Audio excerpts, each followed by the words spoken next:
बहुत समय पहले एक घना जंगल था जहाँ सभी प्रकार के जानवर पक्षी रहते थे।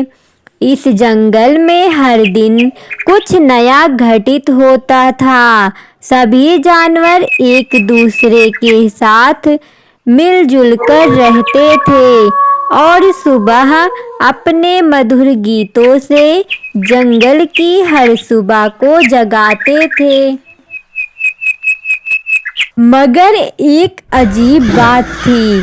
जंगल के कुछ हिस्सों में लोग नहीं जाते थे क्योंकि वहां भूतों का वास माना जाता था।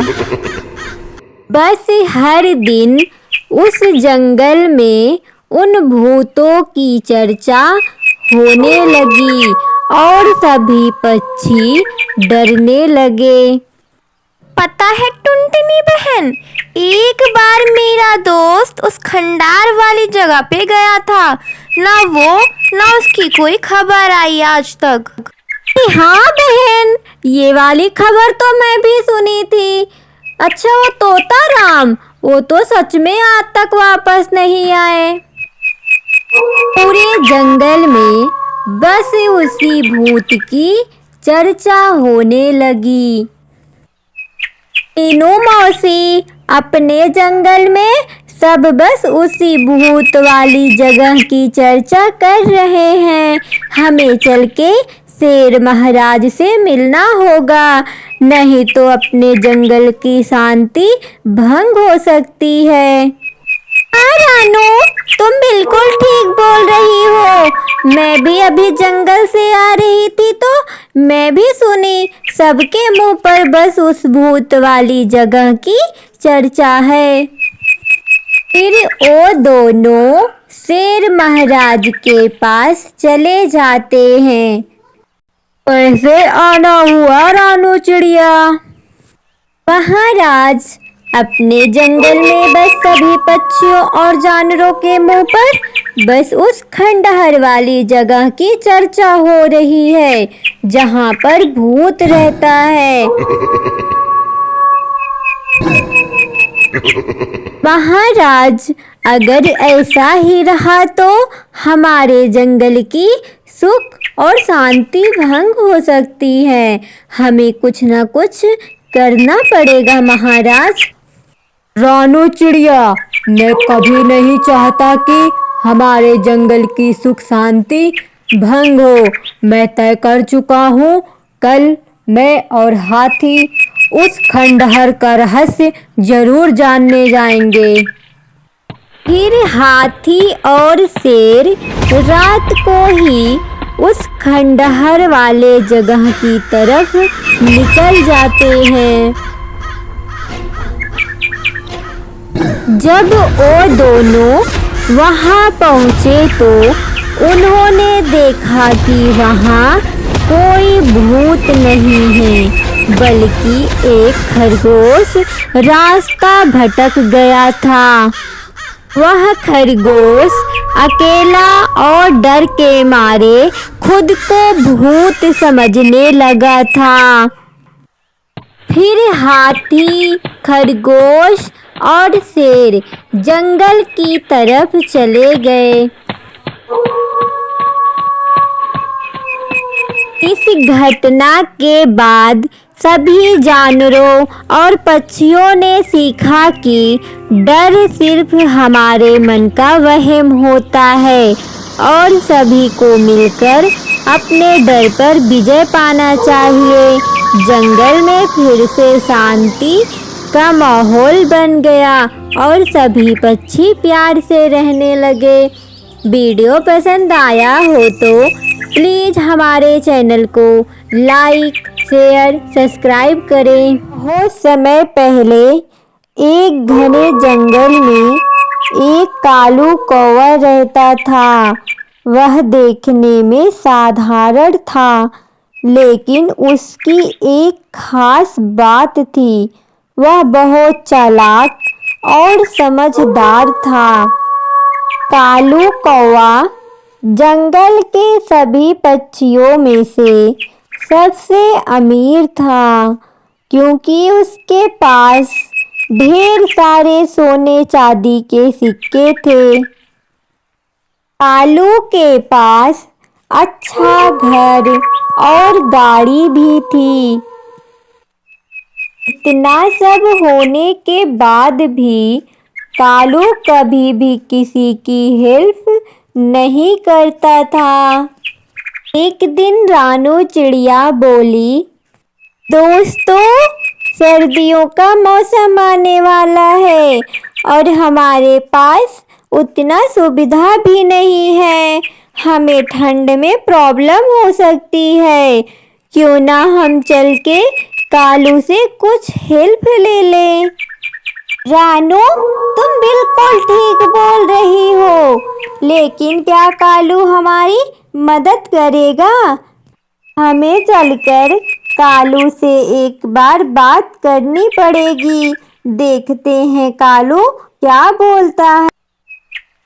फिर वो लोग कालू के घर की तरफ चले जाते हैं। इतने में कालू के घर का बेल बजता है। हे भगवान, कौन आ जाता है? चैन से बैठने भी नहीं दे रहा है। कालू भैया, मुझे आपकी थोड़ी मदद चाहिए। सर्दियाँ आने वाली है। हम लोग जंगल में घर बनाने जा रहे हैं। क्या आप हम लोग की थोड़ी हेल्प कर देंगे? जिस रास्ते से तुम लोग अंदर आए हो, उस रास्ते से तुम लोग बाहर चले जाओ। मेरे पास कुछ भी नहीं है। मैं किसी की हेल्प नहीं कर सकता। कालू के इस व्यवहार की वजह से सभी पक्षी सैड हो जाते हैं। कालू को ऐसे नहीं बोलना चाहिए था। क्या कालू को कभी हम लोगों की जरूरत नहीं पड़ेगी? हम लोग भी नहीं हेल्प करेंगे। दोस्तों, हम लोग के साथ बहुत गलत हुआ है।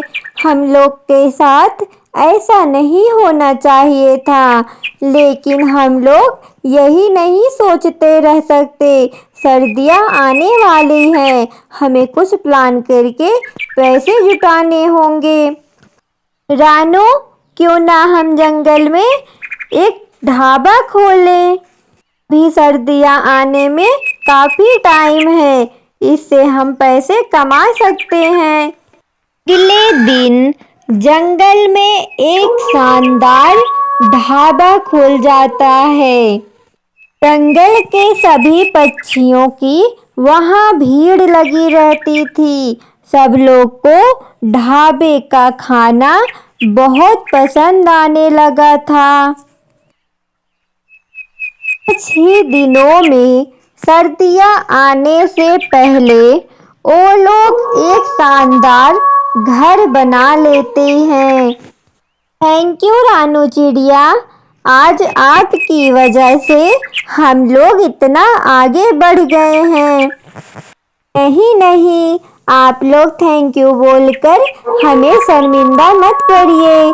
आप लोग की मदद के बिना हम कुछ भी नहीं कर सकते थे।